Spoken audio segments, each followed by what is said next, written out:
tutulog po kayo sa bahay namin. Huwag naman kayo mag-haters. Dito yung kwarto.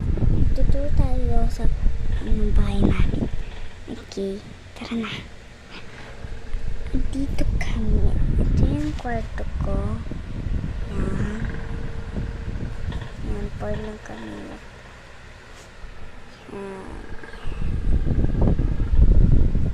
Sa kabila, dun yung kabilang kwarto.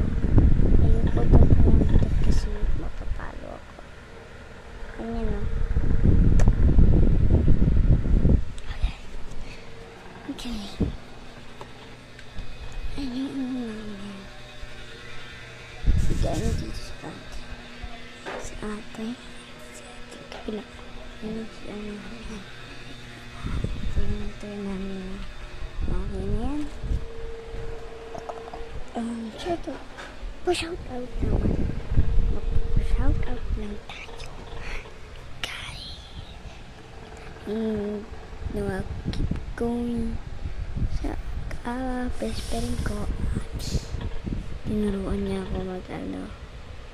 Yan. Pag meron kayo pang kahit kalaro niya, wag nyo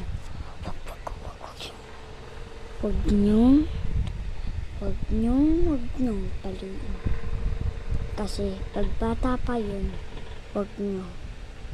Pag hindi, pwede. Kasi alam nyo bakit? Ganon sa amin, nakakainis yung namin. Kaya bye-bye.